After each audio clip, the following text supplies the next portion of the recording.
প্রথমত স্বামীকে সন্দেহ করা যাবে না। বিয়ের কয়েকদিন পরে আর সেই স্ত্রীকে ভালো লাগে না। একজন রাগ করলে আরেকজনের চুপ করে থাকতে হবে। আপনি যা পেয়েছেন তাতেই খুশি থাকবেন। অন্য নারীর প্রতি আসক্ত হওয়ার কোনো দরকার নেই। তার যদি সামর্থ্য থাকে সে আমাকে ঘুরতে নিয়ে যাবে, আর যদি না থাকে আমার কোনো জোর নেই। কোনো মেয়ে বা অন্য কোনো ভাবিকে তাদের পছন্দ হয়, যেমন আমার এক্স হাজবেন্ডেরই সেরকম ছিল। এখন তাদের বিয়েটা হচ্ছিল আমার ঘটকের মাধ্যমে।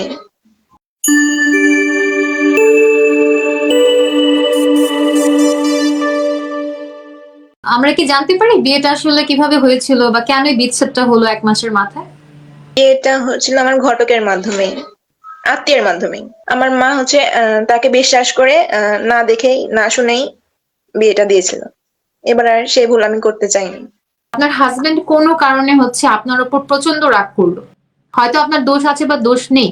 নিজের বুদ্ধিতে কিভাবে আপনি সেটা হচ্ছে সামলাবেন বা আমাকে চুপ করে থাকতে হবে। যদি আমার দোষ নেবো, পরে যখন তার রাগ কমে যাবে তখন আমি তাকে বলবো বা বোঝাবো যে সে এরকম কেন করলো, বা আদার এটসেট্রা আরো অন্যভাবে বোঝানো যাবে।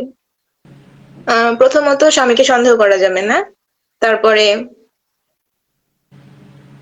একজন রাগ করলে আরেকজনের চুপ করে থাকতে হবে। আবার এরকমই কিছুটা। হ্যাঁ, তার যদি সামর্থ্য থাকে সে আমাকে ঘুরতে নিয়ে যাবে, আর যদি না থাকে আমার কোনো জোর নেই। জোর করে তার কাছে একটা কিছু চাপিয়ে দিতে পারবো না। কোন জিনিসের অভাবে আসলে সংসার টিকছে না এখন? কারণটা হচ্ছে অনলাইন। তারা খুবই ফোনে ব্যস্ত থাকে, নিজেদেরকে সময় দেয় না।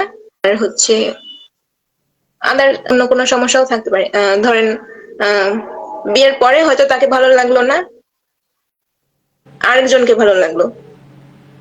এরকম পুরুষ মানুষদের বেশি হয়। বিয়ের কয়েকদিন পরে আর সেই স্ত্রীকে ভালো লাগে না, অন্য কাউকে তখন পাড়ার অন্য কোনো মেয়ে বা অন্য কোনো ভাবিকে তাদের পছন্দ হয়, যেমন আমার এক্স হাজবেন্ডেরই সেরকম ছিল। এখন তাদের আপনি যা পেয়েছেন তাতেই খুশি থাকবেন। অন্য নারীর প্রতি আসক্ত হওয়ার কোনো দরকার নেই। আপনি নিজে যেটুকু পেয়েছেন সেটাতেই আলহামদুলিল্লাহ বলেন।